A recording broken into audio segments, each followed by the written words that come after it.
the 6th just hours after insurrectionists stormed the U.S. Capitol and attacked more than 140 police officers.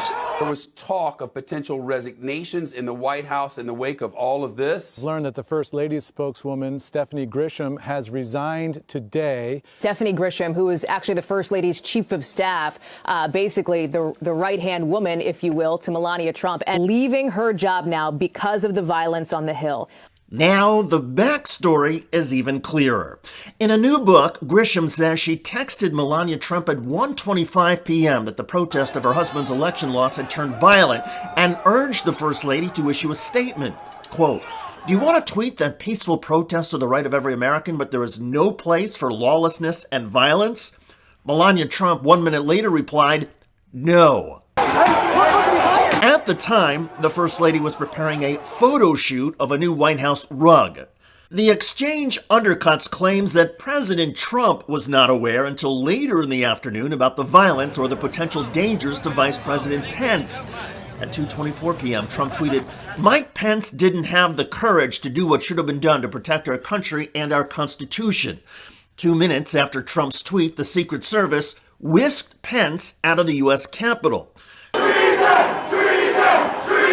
Video showed protesters trying to enter the House and Senate chambers shouting, "Hang Mike Pence."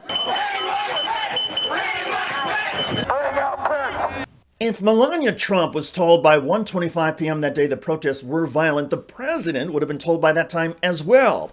And yet, former President Trump and his staff insist he was not aware of the violence for another hour after the tweet condemning Pence. Hello, everybody. I'm David Shuster, and thanks for joining us. President Trump's chief of staff on January the 6th was Mark Meadows. The bipartisan House Select Committee investigating the January 6th attack has now instructed telecom and social media companies to preserve all records involving or connected to Mark Meadows. The move positions the committee on the doorstep of the Trump Oval Office as lawmakers pursue whether Trump and his White House helped plan or had advance knowledge of the attempted insurrection. In the meantime, Stephanie Grisham's book, which is set to publicly release in October, is already creating huge waves. And the book appears to have put a unique level of fear into the Trump inner circles. Here's a former Trump West Wing colleague, quote, "There isn't enough water on Earth to contain the fire she could set to all of Trump world, including parts like the First Lady's orbit, which not many people are in a position to illuminate. It's hard to articulate how much anxiety this is going to cause. Grisham knows where all the bodies are because she buried a lot of them herself." To the extent that Stephanie Grisham describes the Trumps as terrible people who treated their staff horribly, a lot of us are going to say, and? We knew that stuff already.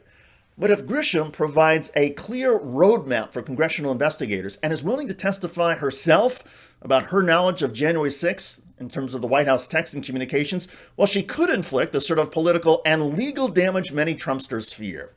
For Donald Trump to launch a successful 2024 political comeback, he needs a lot of Americans to forget about January 6th or dismiss any of his actions that contributed to the chaos and threats.